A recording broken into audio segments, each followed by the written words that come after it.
Hey guys, अस्सलाम वालेकुम वरहमतुल्लाह। इस सेशन में हम वेव ऑन ए स्ट्रिंग की बात कर लेंगे एंड टू बिगिन विद हम वेव वेलोसिटी की बात कर लेंगे ऑन ए स्ट्रिंग। स्ट्रिंग हम कंसिडर कर रहे हैं जिसमें टेंशन जो है वो टी के बराबर है। Tension in the string is T, जो भी स्ट्रिंग होगी जितना भी टी फिर होगा टेंशन उसमें। और मास पर यूनिट लेंथ जो है, मास पर यूनिट लेंथ जो है वो हम म्यू कंसिडर कर लेंगे। मास पर यूनिट लेंथ का मतलब होगा mass by length, so mu हम कंसिडर कर रहे हैं उसे। अब अगर किसी भी पोर्शन की आपको किसी भी पोर्शन का मास आपको चाहिए तो लेंथ से मल्टीप्लाई करना है। Mass is equal mu into L. तो जितने भी पोर्शन का मास आपको चाहिए उसके लेंथ से म्यू को मल्टीप्लाई कर लें, वो आपको मिल जाएगा। यहां पर हम एक पल्स कंसिडर कर रहे हैं, वेव या ट्रेन ऑफ द पल्सेस। वो हम सभी पल्सेस कंसिडर नहीं कर रहे हैं, हम सिर्फ एक पल्स कंसिडर कर रहे हैं which is moving rightward with the velocity v। Okay, which is moving rightward with the velocity v। हमारा फोकस जो है वो एक खास पॉइंट पे होगा, ये टॉप वाला पॉइंट जो है point P। Okay, point P। Point P जो है वो टॉप पे है, अपने मैक्सिमम पे है। रिमेंबर, वेव में हर कोई पॉइंट जो है वो ऑसिलेट करता है, उसकी वाई पोजीशन चेंज होती है, एक्स पोजीशन जो है वो सेम रहती है। एक्स पोजीशन तब चेंज होती है जब यहां जाता है या यहां जाता है, यहां पर सिर्फ वाई पोजीशन चेंज हो रही है। और ये एम्पलीट्यूड पे है, मैक्सिमम डिस्टेंस पे है। मैक्सिमम डिस्टेंस पे पार्टिकल की स्पीड जो होती है वो जीरो के बराबर होती है। मैक्सिमम पे मैक्सिमम पे जीरो, बीच में इक्विलिब्रियम पे मैक्सिमम स्पीड होती है। मैक्सिमम डिस्टेंस पे स्पीड जीरो, इक्विलिब्रियम डिस्टेंस पे स्पीड जो होती है वो मैक्सिमम होती है। तो यहां पर स्पीड जो होगी पार्टिकल की वो जीरो के बराबर। लेकिन किसके हिसाब से स्पीड? ग्राउंड के हिसाब से। ग्राउंड के हिसाब से इस पार्टिकल की स्पीड जो वो जीरो के हिसाब से। आप अगर ऑब्जर्व कर रहे हैं तो आप देखेंगे कि ये अब नीचे आएगा, यहां पर अभी रेस्ट पे है, यहां पर अभी इंस्टेंटेनियस रेस्ट पे है, मोमेंटरली रेस्ट पे है। स्पीड जो है वो जीरो के बराबर है। ऑब्वियसली ये जीरो कंटिन्यू नहीं रहेगी, वो नीचे भी आना है ऑब्वियसली। अब हम यहां पर क्या कर लेंगे आसानी के लिए, वो विल कंसिडर ट्रॉली पे ये आप हो, डोंट माइंड दैट, ये आप हो। और ट्रॉली और आप जो है वो मूव करें with velocity v, same as that of the pulse, same as that of the train. तो अगर आप और पल्स की स्पीड सेम है तो आप एक साथ मूव कर लेंगे आप एक साथ मूव कर लेंगे। तो आपके हिसाब से पॉइंट P जो है उसका क्या होगा? पॉइंट P की वेलोसिटी जो होगी वो क्या होगी इस इंस्टेंट पे। ओके, इस इंस्टेंट पे हमें पता है कि velocity of a particle with respect to moving observer, ये मूविंग ऑब्जर्वर है, is equal to velocity of particle with respect to ground minus velocity of moving observer with respect to ground. अब particle की velocity with respect to ground तो zero के बराबर है। Moving observer की velocity v है positive direction में, इसे हम पॉजिटिव डायरेक्शन कहेंगे, तो ये माइनस तो फॉर्मूला का हुआ, ये v के बराबर। तो velocity of particle with respect to m with respect to the moving observer जो है वो माइनस v के बराबर है। ओके, माइनस v के बराबर है। तो इसके हिसाब से पार्टिकल P जो है वो पीछे जा रहा है with velocity v। This is velocity of particle with respect to moving observer. Okay, with respect to moving observer किसके बराबर? स्पीड v के बराबर, लेकिन डायरेक्शन जो है वो अपोजिट है। चलिए माइनस भी लिखते हैं, लेकिन आगे हमें सिर्फ मैग्नीट्यूड चाहिए तो हम सिर्फ v यूज कर लेंगे। ओके, ना और एक चीज मैं यहां पर यूज कर लूंगा, उसके लिए I have to draw a circle. Let me see if I have a circle here. यहां पर मैं सर्कल ड्रॉ कर लूंगा।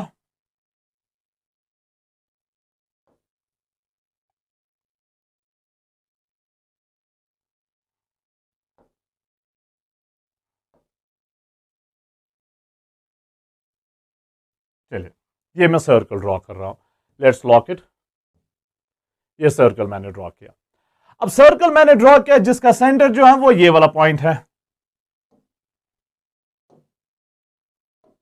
जिसका सेंटर जो है वो ये वाला पॉइंट है। तो सर्कल का रेडियस जो है let's take it r, whatever, let's take it r।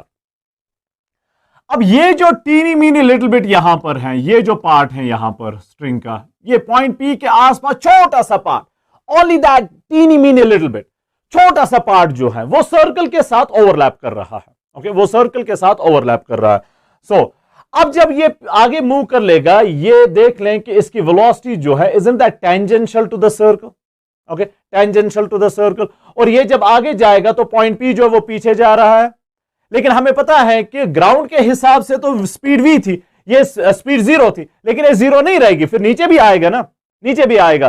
तो इसके पास अब दो कंपोनेंट्स वेलोसिटी के होंगे। पॉइंट P एक तो पीछे जा रहा है विद वेलोसिटी v इसके रेस्पेक्ट में, दूसरा अब नीचे भी आ जाएगा क्योंकि वहीं पर तो नहीं रहेगा, नीचे भी आ जाएगा। सो इसका रिजल्टेंट वेलोसिटी जो है वो कहीं यहां होगा। दैट मींस वो थोड़ा सा नीचे की, पीछे भी जा रहा है और नीचे की ओर भी आ रहा है, पीछे भी जा रहा है और नीचे की ओर भी आ रहा है। ये पीछे भी जाना, नीचे की ओर भी आना, तो ये सर्कल के अलोंग थोड़ा सा मूव कर लेगा, लेकिन फिर सर्कल से डिविएट हो जाएगा। ओके, सर्कल के से डिविएट हो जाएगा। इट्स लाइक दिस कि अगर मैं यहां पर और एक सर्कल ड्रॉ करूं, कोई पार्टिकल जो है वो टॉप पे है यहां पर, अब वो सर्कल के अलोंग मूव कर रहा है, लेकिन आगे चल के डिविएट हो रहा है फ्रॉम द सर्कल। ओके, ऐसे यहां से थोड़ा सा सर्कल के अलोंग, मुझे सिर्फ वो वाला पार्ट गर्ज है, उसके साथ गर्ज है जहां पर ये सर्कल के अलोंग मूव कर रहा है, that only that teeny meeny little bit. वो जो पार्ट है सर, फिर आगे डिविएट हो रहा है, उसके साथ मेरा कोई लेना देना नहीं है। मेरा सिर्फ वो पार्ट के साथ लेना देना है, ये स्मॉल पार्ट के साथ लेना देना है जहां पर पार्टिकल जो है, पार्टिकल P जो है, that is moving along the circle with respect to this one, not with respect to ground. Ground के हिसाब से तो सीधे नीचे आएगा, ग्राउंड के हिसाब से सीधे नीचे आएगा, लेकिन इसके हिसाब से एक तो पीछे जा रहा है, दूसरा अब ये जो नीचे भी आ जाएगा तो ये मूव कर लेगा along the circle, only that teeny meeny little bit along the circle, फिर जाके सर्कल से दूर जाएगा, फिर जाके डिविएट भी कर लेगा। लेकिन मुझे सिर्फ वो वाला पार्ट कंसिडर करना है जहां पर ये सर्कल के अलोंग मूव कर रहा है। तो if it is moving along the circle it will need centripetal force. Okay, it will need centripetal force. कौन वो सेंट्रीपिटल फोर्स प्रोवाइड कर लेगा वो हमें देखना है। ओके, वो हमें देखना है। चलिए वो आप देख लेते हैं। अगेन मैं थोड़ा सा एग्जैजुरेटेड व्यू इसका कंसिडर कर लूंगा। मैं इस पार्ट का, ये जो स्मॉल पार्ट है अराउंड P, इसका एग्जैजुरेटेड व्यू कंसिडर कर रहा हूं, ये सपोज एग्जैजुरेटेड व्यू, और यहां पर कहीं इसका सेंटर ये वाला पॉइंट O और ये रेडियस। रिमेंबर पॉइंट P असल में टॉप पे है, पॉइंट P के आसपास हम छोटा सा एलिमेंट कंसिडर कर रहे हैं। यहां इस एलिमेंट का जो एंड है, यहां पर टेंशन T होगा along the tangential direction, tension T हमेशा टेंजेंशियल डायरेक्शन के अलोंग होता है। यहां पर जो है वो भी टेंशन T जो होगा वो टेंजेंशियल डायरेक्शन के अलोंग होगा। अब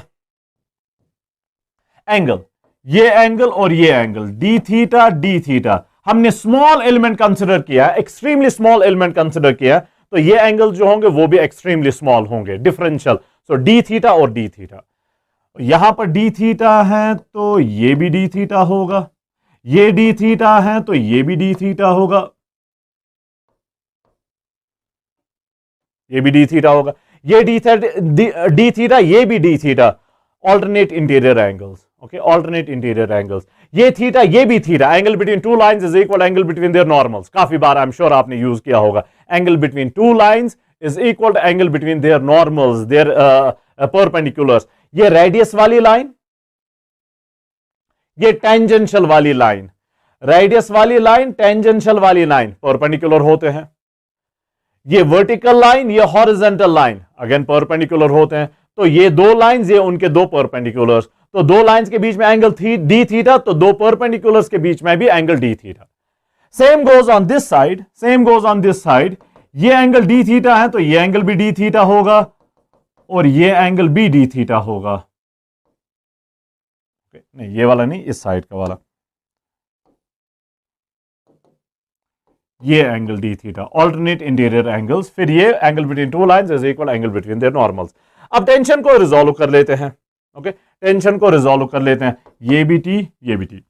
टेंशन का ये वाला जो कंपोनेंट है that will be T cos d theta, और ये वाला जो कंपोनेंट है that will be T sine D theta. Okay, फिर उसके लिए भी यहां पर जो टेंशन होगा that will be T sine D theta, और यहां पर जो टेंशन होगा that will be T cos d theta. ये एंगल इसके साथ है तो ये वाला कंपोनेंट कॉस थीटा।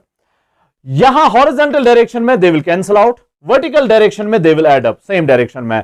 तो वर्टिकली डाउनवर्ड डायरेक्शन में जो टोटल फोर्स है वो बन जाएगा T sine theta plus T sine theta, that is twice T sine theta, okay, that is twice T sine theta.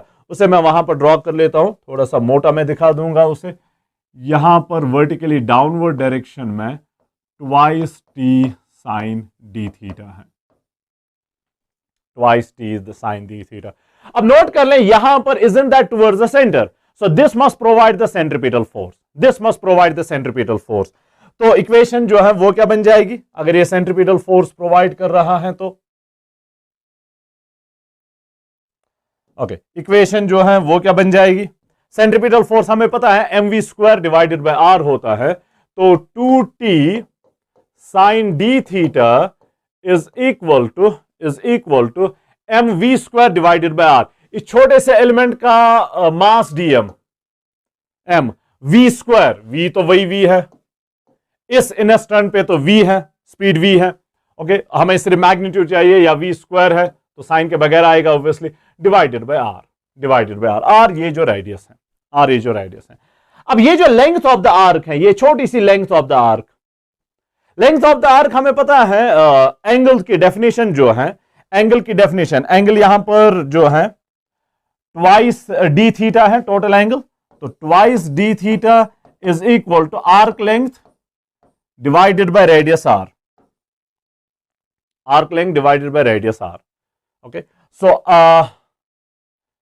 Okay, arc length जो है वो किसके बराबर होगा, 2d theta into R, 2d theta into R. तो इसका mass किसके बराबर होगा, dm, that will be mu into 2d theta into R, mass per unit length into length. Remember हमने पहले ही बात की थी कि mu is equal m by l, तो m is equal to mu into l, length से आपको मल्टीप्लाई करना है। यहां पर लेंथ कौन है, ये आर्क की लेंथ है, वो किसके बराबर है, 2d थीटा इंटू आर, तो यहां पर म्यू से मल्टीप्लाई किया। सो dm जो हमारे पास है, कहां गया पूरा, dm जो हमारे पास है that is twice mu times 2d theta into R, तो वहां पर वो लिखते हैं twice d theta, okay, twice d theta, R और म्यू, आर और म्यू, म्यू यहां पर v स्क्वायर साथ में है और डिवीजन में r है, इस साइड से 2t sine of d theta, angle is small तो sine theta is same as theta, तो साइन d थीटा के बदले में d थीटा ही लिखते हैं क्योंकि angle is small, differential angle, remember that, differential angle. अब देख लें कि कैंसिल क्या क्या हो रहा है, d theta will go to dogs, 2 and 2 will go to rats, r and r will go to cats. So what are we left with? We're left with t equal to mu or v square. This implies v square is equal to t divided by mu. This implies v is equal to under root of t divided by mu. That's it. This is the speed of a wave on a string. Speed of a wave on a string. T is tension in the string, mu is mass per unit length. So एक given string का मतलब होगा कि mu fix हो गया। जितना आप उसको ज्यादा टाइट पकड़ लेंगे, जितना उसमें टेंशन ज्यादा होगा, ज्यादा टाइट पकड़ लेंगे, उतना स्पीड जो है वेव की उसमें ज्यादा होगी। जितना आप उसको ढीला छोड़ देंगे, टी कम होगा तो वी भी कम होगा। जितना हैवियर स्ट्रिंग होगी उतना स्पीड कम होगी। जितना लाइटर स्ट्रिंग होगी उतना स्पीड जो होगी वो ज्यादा होगी। ओके, और ये जो स्पीड आपको मिल गई, ये इंपॉर्टेंट बात यहां पर है कि this speed is related to the string. String खुद तो मूव नहीं कर रही है, सिर्फ ये पैटर्न मूव कर रहा है। स्ट्रिंग के हिसाब से ये आगे जाएगा with this speed. Okay, string के हिसाब से आगे जाएगा with this speed. So this is with respect to string, with respect to string. फिर अगर स्ट्रिंग खुद भी मूव कर रही है तो डिफरेंट आ जाएगा। अगर स्ट्रिंग रेस्ट पे है तो ग्राउंड के हिसाब से भी यही आएगा, स्ट्रिंग के हिसाब से भी यही आएगा। लेकिन अगर सपोज स्ट्रिंग जो है गाड़ी में मूव कर रही है, ट्रक में मूव कर रही है, तब स्पीड ऑफ द वेव जो होगी वो ट्रक के हिसाब से होगी same as that of the string, तो डिफरेंट होगा। ग्राउंड के हिसाब से डिफरेंट होगा अगर स्ट्रिंग जो है वो खुद भी मूव कर लेगी। वो हम थोड़ी देर में एक्सरसाइज एक देख लेंगे तो उसमें देख लेंगे। सो काफी इंपॉर्टेंट फॉर्मूला है, काफी important formula. Speed of the wave is equal under root of T divided by M. T is tension, mu is mass per unit length. Okay, mass per unit length. Tension जितना ज्यादा होगा mu उतना we speed उतनी ज्यादा होगी। Mu जितना ज्यादा होगा स्पीड कम होगी, म्यू कम होगा तो स्पीड जो है वो ज्यादा होगी। Is that fine? तो speed of the speed of the wave on a string is equal to under root of t divided by mu. T divided by mu. काफी इंपॉर्टेंट फॉर्मूला है. चलिए आप कुछ एक्सरसाइजेस देख लेते हैं. सपोज हमारे पास ये एक सिस्टम है.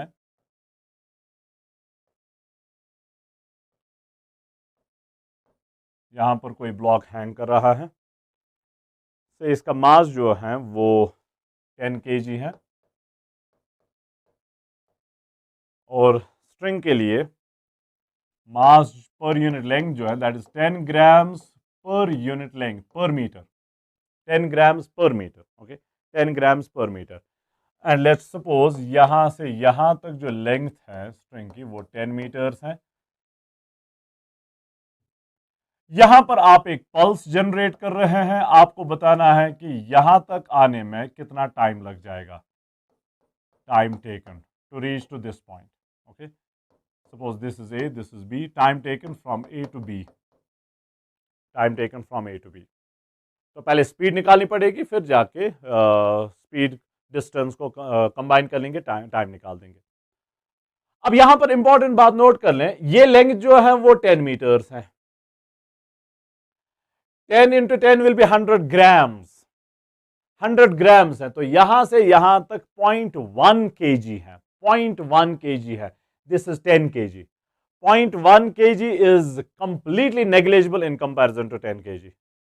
तो अगर इसका मास नेग्लिजिबल है तो हम एज्यूम कर सकते हैं कि tension is same through out. Tension is same through out. अगर मास नेग्लिजिबल नहीं होगा तो टेंशन डिफरेंट होगा डिफरेंट पॉइंट्स पे, और अगर टेंशन डिफरेंट होगा तो स्पीड डिफरेंट होगी डिफरेंट पॉइंट्स पे. ओके, वैसी भी एक्सरसाइज हम कर लेंगे. फिलहाल ये नेग्लिजिबल मास है तो टेंशन थ्रू आउट सेम हम लेंगे. और वो टेंशन जो है वो किसके बराबर होगा? ये तो यहां से मूव नहीं कर रहा है, नीचे इसके 10G होगा और ऊपर टेंशन T होगा. तो T must be equal to 10G which is 100 newtons. तो T जो आपका है वो 100 न्यूटन्स के बराबर है. तो स्पीड निकाल सकते हैं. म्यू किसके बराबर है? 10 ग्राम्स पर मीटर. मीटर तो ऐसा सिस्टम है, ग्राम्स को कन्वर्ट करना होगा. तो 10 into 10 to the power -3 kg पर मीटर. तो ये भी ऐसा सिस्टम है, ये न्यूटन्स पहले ही ऐसा सिस्टम है. तो स्पीड जो आपको मिल जाएगी वो भी ऐसा सिस्टम में ही होगी, under root of T divided by mu. Under root of T divided by mu. T कितना है? 100 डिवाइडेड बाई म्यू कितना है? 10 into 10 to the power -3. Okay, 10 into 10 to the power -3. एक जीरो कैंसिल आउट होगा, 10 to the power 3 ऊपर आएगा तो +3 बन जाएगा. +3 + 1 विल बी +4. तो 10 to the power 4.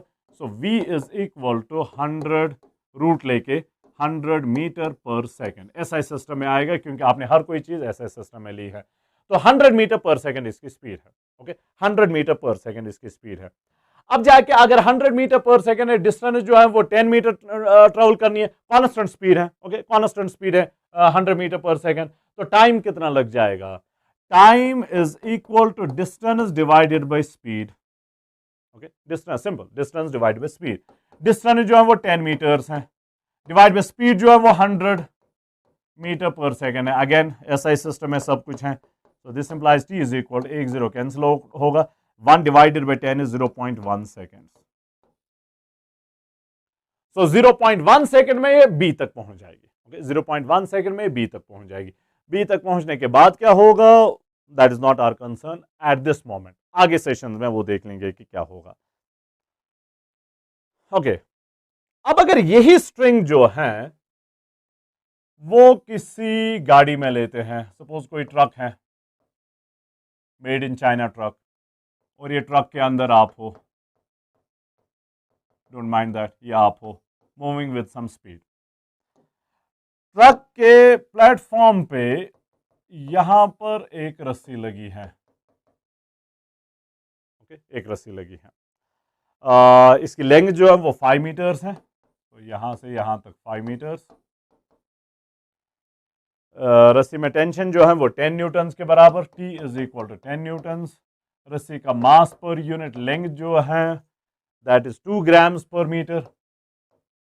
2 grams per metre. और ट्रक जो है वो किस स्पीड से मूव कर रही है? That is moving with 5 metre per second. 5 metre per second. This is velocity of truck obviously related to ground, okay, related to ground. यहां पर एक पल्स जनरेट हो रही है, ये पल्स एक जनरेट हो रही है, आपको बताना है यहां तक पहुंचने में कितना टाइम लग जाएगा। ओके, दो तीन चीजें पहुंचने हैं। एक तो आपको बताना है velocity of the pulse with respect to truck, velocity of the pulse with respect to ground, then time taken from here to here. Okay, so velocity of wave with respect to truck आपको बतानी है किसके बराबर है, velocity of wave with respect to ground आपको बतानी है किसके बराबर है, वेलोसिटी ऑफ नहीं time taken from one end to another end, let's call this A and B, from A to B, ये बताना है कि किसके बराबर है। हमारे पास जो फॉर्मूला है, ओके, हमारे पास जो फॉर्मूला है T under root of T divided by mu, that is related to the string, related to the string. अब स्ट्रिंग जो है वो ट्रक के साथ ही मूव कर रही है, ट्रक के साथ, तो ट्रक और स्ट्रिंग आपस में है रेस्ट पे with respect to each other, truck और स्ट्रिंग। तो विद रेस्पेक्ट टू स्ट्रिंग और विद रेस्पेक्ट टू ट्रक ये एक ही बात होगी। तो विद रेस्पेक्ट टू ट्रक आपको निकालना है, that is same as velocity of wave with respect to the string. तो वही routine formula under root of T divided by mu. लेकिन फिर वेलोसिटी ऑफ वेव जो होगी विद रेस्पेक्ट टू ग्राउंड वो फिर डिफरेंट होगी, उसके लिए हम फॉर्मूला यूज कर लेंगे। फिलहाल वेलोसिटी ऑफ ट्रक हमें दिया गया है, म्यू सब कुछ दिया गया है। तो velocity of wave with respect to string which is same as velocity of wave with respect to the truck, क्योंकि स्ट्रिंग और ट्रक एक दूसरे के साथ ही जा रहे हैं।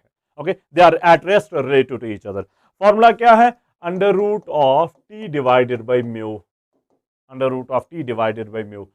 अंडर रूट ऑफ टी जो है वो 10 के बराबर है, डिवाइडेड बाय म्यू जो है वो 2 है, 2 ग्राम पर मीटर। तो कन्वर्ट करना होगा, ग्राम के बदले में 2 × 10 टू द पावर -3 kg पर मीटर बन जाएगा। तो ऐसा सिस्टम है वो भी आ गया। सो this implies velocity of wave with respect to truck is equal to under root of, ये 5 बन जाएगा, 5 × 10 to the power 3 which can be written as 50 × 10 to the power 2, okay, 50 × 10 to the power 2, 10 का square and root will cancel out, तो 10 root 50, 10 root 50। या फिर further इसे कर सकते हैं 10 under root of 50 is 2 × 25, okay, 2 × 25, root of 25 is 5 और root 2 ऐसे ही रहेगा, 5 × 10 फिर बन जाएगा 50, 50 रूट 2, ओके, 50 रूट 2 बन जाएगा।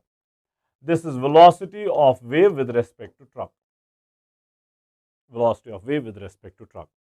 अब क्या निकालना है, velocity of wave with respect to ground, okay, velocity of wave with respect to ground. अब सिंपल रिलेटिव मोशन वाला फॉर्मूला यूज कर लें, velocity of wave with respect to truck moving observer is equal to velocity of wave with respect to ground minus velocity of truck with respect to ground। तो हमें तो ये निकालना है। तो velocity of wave with respect to ground is equal, इसे वहां लेते हैं, velocity of wave with respect to truck plus velocity of truck with respect to ground। velocity of wave with respect to truck वो आ गया 50 root 2 plus velocity of truck with respect to ground वो तो है 5 के बराबर, so +5, +5। So this implies, further simplify करके अगर लिखेंगे, velocity of wave with respect to ground, 5 को कॉमन निकाल दें, ये बन जाएगा 10 root 2 + 1। This is velocity of wave with respect to ground, velocity of wave with respect to ground। Okay, अब टाइम कितना लग जाएगा, टाइम जो है that is a common factor, ये रेफरेंस फ्रेम पे डिपेंड नहीं करता है, एटलीस्ट क्लासिकल फिजिक्स में it doesn't depend on reference frame, relativity में ऑफ कोर्स। तो रिलेटिव टू ट्रक आप मेजर कर लें या रिलेटिव टू ग्राउंड आप मेजर कर लें तो एक ही बात है। रिलेटिव टू ग्राउंड थोड़ा मुश्किल हो जाएगा, क्योंकि वहां पर आपको पहले देखना पड़ेगा कि टोटल डिस्टेंस क्या है। यहां से ए टू बी तो ए ट्रेवल कर रहा है 5 मीटर्स, लेकिन उसके साथ साथ ट्रक भी कुछ डिस्टेंस ट्रेवल कर रही है, तो उसने कुछ एक्स्ट्रा डिस्टेंस ट्रेवल की होगी इस पल्स ने। सो हम रिलेटिव टू ट्रक ही मेजर कर लेंगे आपके हिसाब से। This is u, remember that, don't mind that, this is u. Okay, relative to truck ही मेजर करते हैं। So relative to truck, so speed किसके बराबर है, speed of wave relative to truck, वो हमने यहां पर देखा is 50 root 2 metre per second. Distance कितनी ट्रेवल करनी है, distance travel by wave with respect to the truck, वो तो सीधे यहां से यहां तक है, which is 5 metres. So 5 metres, और टाइम कितना लग जाएगा, time is distance divided by speed, so that is 5 divided by 50√2, ये बन जाएगा 10, सो 1/10 1/10√2 seconds. Okay, 1/10√2 seconds. Is that fine? So simple. So यहां पर मैं हाईलाइट करना चाहता था कि जो फॉर्मूला हमने डिराइव किया है √t divided by mu, that is with respect to the string. तो यहां पर विद रेस्पेक्ट टू ग्राउंड जो है वो डिफरेंट आ रहा है, तो वहां पर आपने देखना होगा कि स्ट्रिंग जो है वो मूव तो नहीं कर रही है। So with respect to string ये है, फिर रिलेट अगर स्ट्रिंग मूव भी कर रही है तो रिलेटिव मोशन वाला फॉर्मूला आप यूज कर सकते हैं and you can find it. Okay, you can find the speed. कुछ और examples? Okay, so I have this string here and this block. Block का मास जो है वो m के बराबर, स्ट्रिंग की लेंथ जो है वो l के बराबर। मास ऑफ द ब्लॉक जो है दैट इज इक्वल टू कितना है 20 kg, 20 kg। लेंथ जो है that is equal to 1 metre, length of the string is 1 metre. Mu जो है mass per unit length that is 100 grams per meter, 100 grams per meter। 100 grams per meter। आपको बताना है कि अगर यहां पर नीचे एक पल्स आप जनरेट कर लेंगे, उसको यहां तक पहुंचने में कितना टाइम लग जाएगा। So you have to find out, suppose this is point A, this is point B, you have to find out time taken from A to B, this is what you have to find out. So routine चीज, बस यहां पर tension निकालना होगा। अब पहले ये check करें कि टेंशन थ्रू आउट सेम होगा कि डिफरेंट, टेंशन सेम होगा कि डिफरेंट। अब इस पॉइंट पे जो टेंशन होगा, इस पॉइंट पे जो टेंशन होगा, ये ब्लॉक थोड़ा सा साइड में दिखाते हैं, ये ब्लॉक, इसका ग्रेविटेशनल फोर्स जो है वो 20G इज 200, और यहां पर जो टेंशन T होगा वो फिर 200 के ही बराबर होगा। So T is equal to 200 newton, T is equal 200 newton. और टॉप पे अगर हम देखेंगे, ओके, टॉप पे अगर हम देखेंगे, ये ब्लॉक, ये स्ट्रिंग, अब टॉप की बात कर लेंगे। टॉप पे जो ग्रेविटेशनल फोर्स डाउनवर्ड डायरेक्शन में है वो तो अब इन दोनों का मास है ना, ब्लॉक का भी मास लेना पड़ेगा, स्ट्रिंग का भी मास लेना पड़ेगा। स्ट्रिंग का कितना मास है, mass per unit length 100 grams है। अब स्ट्रिंग की लेंथ तो 1 ही मीटर है ना, तो स्ट्रिंग का मास जो होगा वो 100 ग्राम्स है। 100 ग्राम्स का मतलब 0.1 kg, 100 डिवाइड बाय 1000, 0.1 kg। इसका मास कितना है 20, 20 plus 0.1 is 20.1 kg into g, which is 201 newton, 201 newton. और यहां टेंशन T होगा। अब T is equal to 201 newton. अब नोट कर लें, नीचे बॉटम पॉइंट जो है स्ट्रिंग का, ओके, लोअर साइड वाला पॉइंट जो है, वहां पर टेंशन जो है वो 200 न्यूटन है, और टॉप पे टेंशन जो है वो 201 न्यूटन है, 201 न्यूटन है। तो 1 न्यूटन का फर्क आ रहा है फ्रॉम हियर टू हियर। 200 के कंपैरिजन में 1 Newton can be negligible, okay, can be neglected easily. Previous में तो मैंने डायरेक्टली लिखा था कि स्ट्रिंग का मास नेग्लिजिबल है in comparison to this one, तो टेंशन थ्रू आउट सेम होगा। यहां पर भी वो आप कह सकते हैं, लेकिन यहां पर हमने दिखाया भी कि कैसे। तो स्ट्रिंग में टेंशन की वेरिएशन जो है वो कंप्लीटली नेग्लिजिबल है, तो टेंशन हम थ्रू आउट सेम कंसिडर कर लेंगे। टेंशन अगर थ्रू आउट सेम होगा तो स्पीड ऑफ द पल्स जो होगी वो भी थ्रू आउट सेम होगी, स्पीड ऑफ द पल्स जो होगी वो भी थ्रू आउट सेम होगी। और स्पीड ऑफ द पल्स किसके बराबर है, v is equal under root of T divided by mu, v is equal under root of T divided by mu. This is under root of T के बदले में, okay, now T कितना है, T तो 200 है, गाल दिया ना यहां पर, टी तो 200 है, 200 divided by mu, mu is 100 ग्राम पर मीटर, सो 100 ग्राम को कन्वर्ट करना है 10 to the power -3, 10 to the power -3। तो कैंसिलेशन देख लें, 2 zeros कैंसिल आउट होंगे, so this is under root of 2 into 10 to the power 3, 2 into 10 to the power 3। I can write it as under root of 20 into 10 to the power 3, 2, 20 into 10 to the power 2, 2। तो 10 का square and root will cancel out, तो 10 ऐसे ही रहेगा। ये root of 20, okay, which can be written as 4 into 5. Okay, 4 into 5. तो speed is equal 4 का square root 2, 2 into 10 is 20, 20 root 5. Okay, 20 root 5. सब कुछ ऐसे सिस्टम में लिया था तो इसका यूनिट भी ऐसे सिस्टम में आएगा. So 20 root 5 इसकी स्पीड आ गई. अब डिस्टेंस कितना ट्रेवल करनी है? L equal 1 metre. So time कितना लग जाएगा? Distance divided by speed. So 1 metre divided by 20 root 5 seconds. So this is time taken in going from bottom to the top by the pulse. So बस tension आपको निकालना है, then speed निकालनी है. अच्छा, अब अगर टेंशन में सिग्निफिकेंट चेंज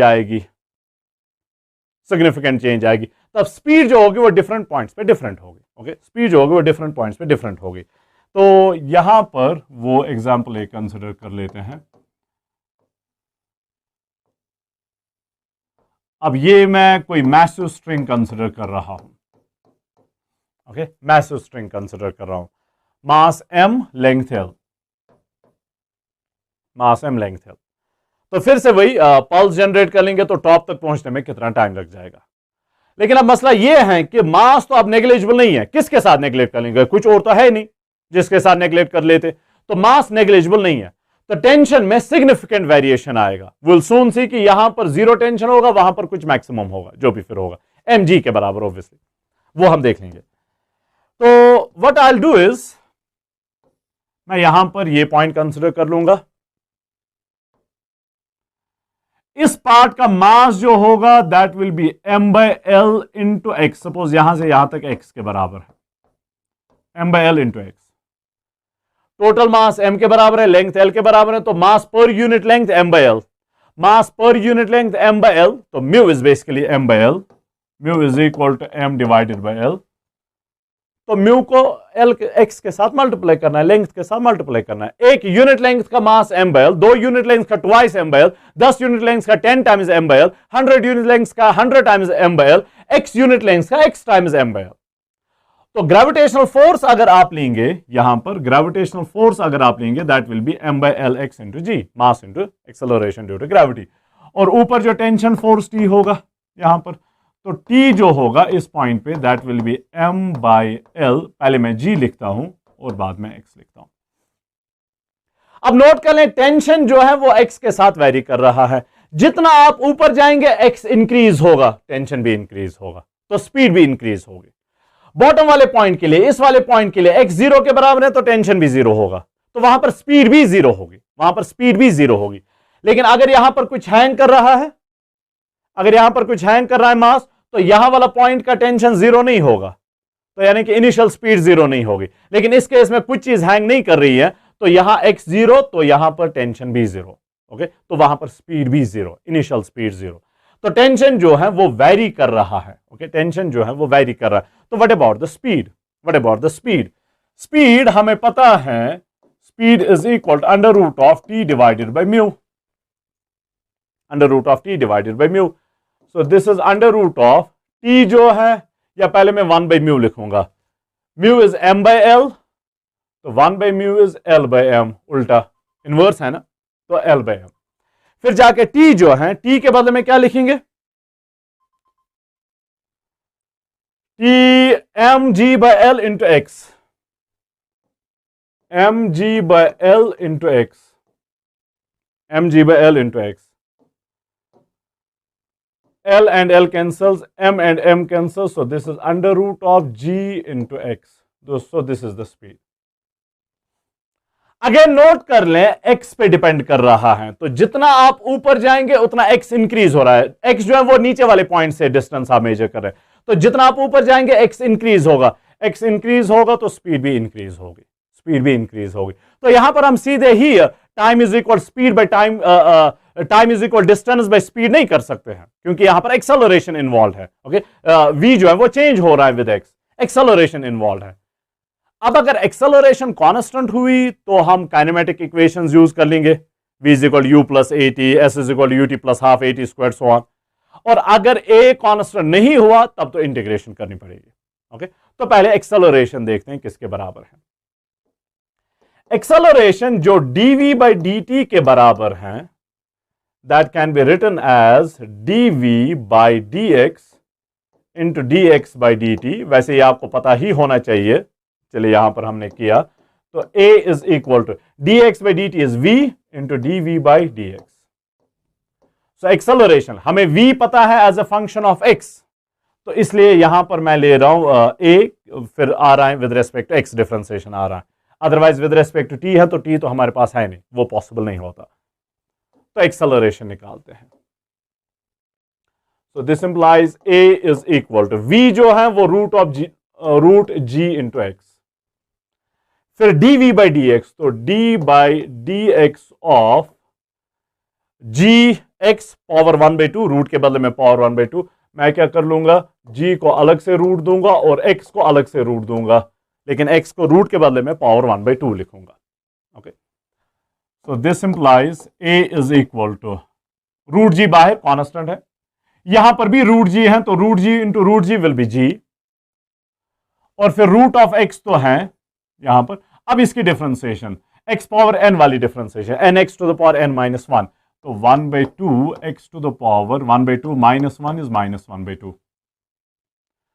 माइनस 1/2 का मतलब हुआ g under root x into 1/2, इसे नीचे लाते हैं x पावर 1/2, नीचे लाने से पावर की साइन तो चेंज होगी।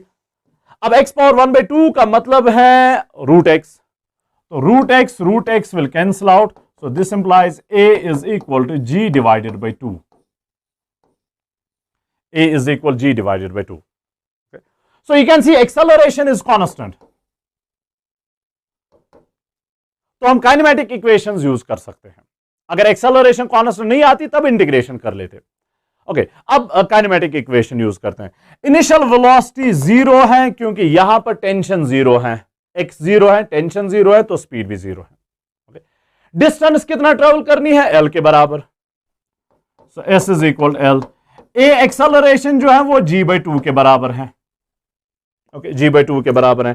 टाइम हमें निकालना है, तो कौन सी equation, s is equal ut plus half at square, therefore s is equal to ut plus half at square, s के बदले में लिखते हैं l, ये तो 0 बन जाएगा, प्लस हाफ a के बदले में g/2 into T square, so this implies t square is equal to 2 into 2 4, ऊपर आएगा 4l, g जो है वो नीचे आएगा divided by g, this implies t is equal to under root of 4l divided by g, 4l divided by g, under root of 4l divided by g, या फिर 4 को आप बाहर निकाल सकते हैं एज 2, तो twice root of l by g आ जाएगा। Okay, twice root of l by g, चलिए वो भी लिख लेते हैं, twice root of l divided by g. Okay, so आसान है, यहां पर टेंशन वेरी कर रहा है तो स्पीड वेरी कर रही है, उसका ख्याल रखना है। अब यही क्वेश्चन जो है कभी कुछ साल पहले पूछा गया था, थोड़ा सा मॉडिफाई करके, ओके, थोड़ा सा डिफरेंट तरीके से।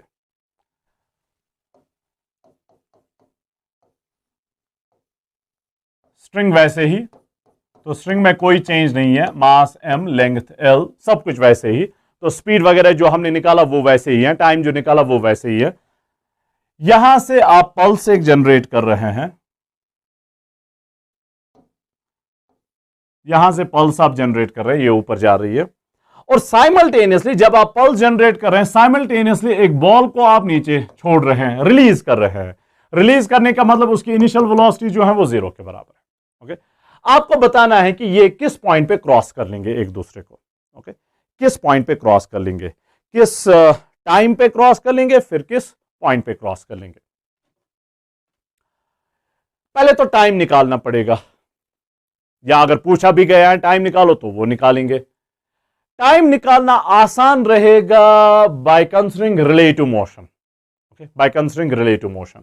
पल्स की डिटेल्स लिखते हैं। पल्स की इनिशियल वेलोसिटी जो है वो 0 के बराबर है, अभी हमने डिस्कस किया, यहां पर टेंशन 0 है तो वेलोसिटी भी 0 है। ओके, पल्स की इनिशियल वेलोसिटी 0 के बराबर है।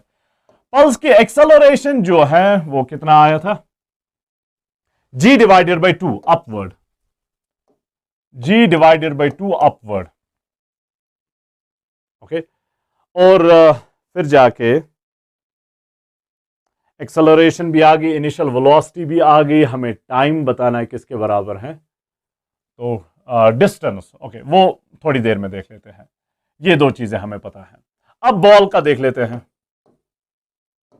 बॉल के लिए again initial velocity 0, this is velocity of pulse या फिर wave with respect to ground, this is velocity of ball with respect to ground, okay. This is acceleration of wave with respect to ground. तो acceleration of ball with respect to ground वो तो जी के बराबर है, लेकिन downward. इसका तो free fall है, तो इसकी एक्सेलरेशन जी डाउनवर्ड। अब हम लेते हैं पल्स को with respect to ball. Pulse को ऑब्जर्व कर लेंगे बॉल के पॉइंट ऑफ व्यू से, तो बॉल तो अपने आप को रेस्ट पे मानेगी। अगर हम बॉल को ऑब्जर्वर मानते हैं तो बॉल तो अपने आप को रेस्ट पे मानेगी। अगर वो अपने आप को रेस्ट पे मानेगी तो पल्स को उस तक पहुंचने में कितनी डिस्टेंस ट्रेवल करनी है, एल के बराबर। अगर बॉल अपने आप को रेस्ट पे मान रही है तो पल्स को यहां से यहां तक मूव करना पड़ेगा। विद रेस्पेक्ट टू बॉल हम कंसिडर करें, बॉल अपने आप को रेस्ट पे मानेगी। ग्राउंड के हिसाब से हमें ऑब्वियसली पता है कि बॉल कहीं यहां पर होगी, पल्स यहां पर होगी, तो यहां पर कहीं मिलेंगे, यहां पर कहीं मिलेंगे। तो उस केस में पल्स ने यहां से यहां तक डिस्टेंस ट्रेवल की है, लेकिन बॉल ने यहां से यहां तक डिस्टेंस ट्रेवल की है। लेकिन इस टाइम हम विद रेस्पेक्ट टू बॉल ले रहे हैं, तो विद रेस्पेक्ट टू बॉल लेने का मतलब होगा वो अपने आप को रेस्ट पे मानेगा। ये अपने आप को रेस्ट पे मानेगा तो पल्स को यहां से यहां तक पहुंचना है उससे मिलने के लिए। तो कितनी डिस्टेंस, एल के बराबर। कितनी डिस्टेंस, एल के बराबर। So distance travelled by the pulse या wave with respect to ball is equal to L. Upward को हम पॉजिटिव कहते हैं, ओके, अपवर्ड को पॉजिटिव कहते हैं। Initial velocity of wave with respect to ball is equal to initial velocity of wave with respect to ground minus initial velocity of ball with respect to ground. ये दोनों zero के बराबर हैं, तो initial velocity of wave with respect to ball is also equal to zero. Zero minus zero is zero. फिर जाके acceleration. Acceleration की point है.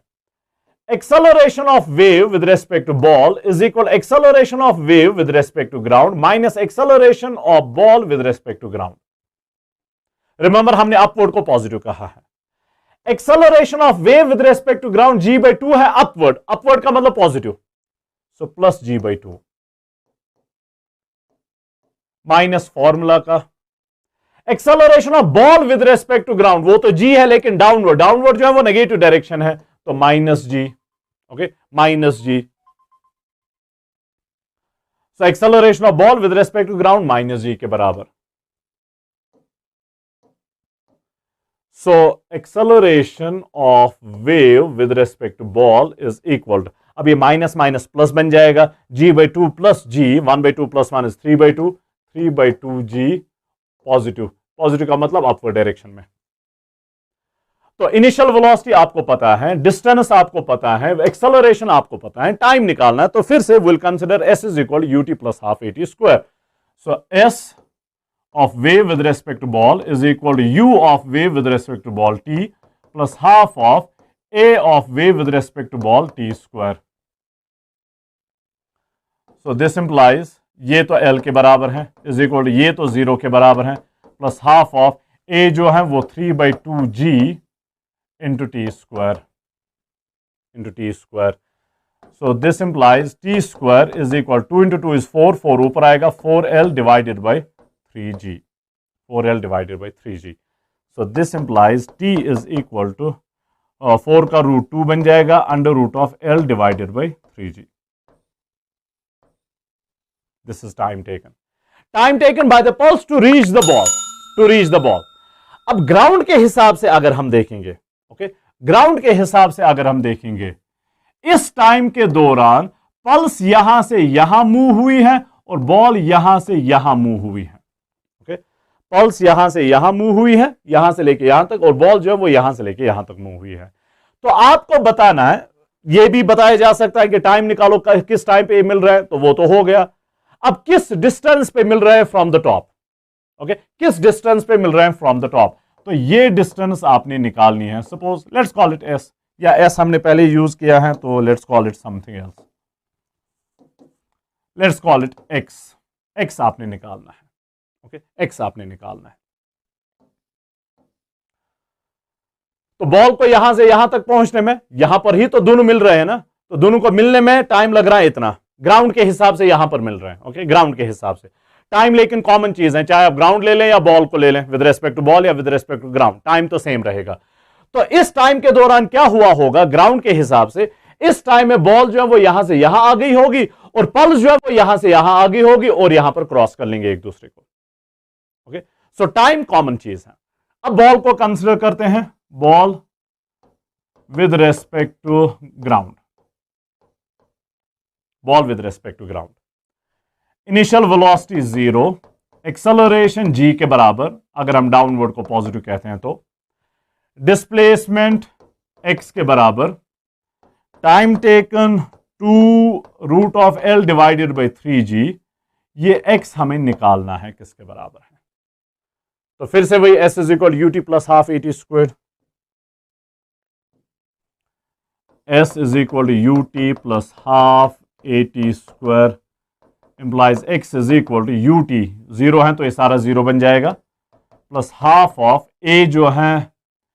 a जो वो g के बराबर है, g, t जो है वो इसके बराबर है, लेकिन हमें t स्क्वायर लेना है, ओके। t स्क्वायर यहां पर है 4l divided by 3g, 4l divided by 3g, okay. Cancellation देखें क्या क्या होगा, g and g goes to dogs, 2 into 2, so this implies x is equal to 2l divided by 3, 2l divided by, so 2/3 of length, यहां से यहां तक 2l divided by 3 है, जहां पर बॉल और पल्स जो है वो मिल रहे हैं, बॉल और पल्स जो है वो मिल रहे हैं।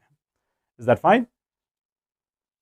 So that will do for this session. ऐसी एक्सरसाइजेज अब आप खुद कर लें थोड़ी सी और प्रैक्टिस के लिए, जितना आप ज्यादा प्रैक्टिस कर लेंगे उतना आप ज्यादा रिफाइन हो जाएंगे, ओके। अल्लाह हाफिज।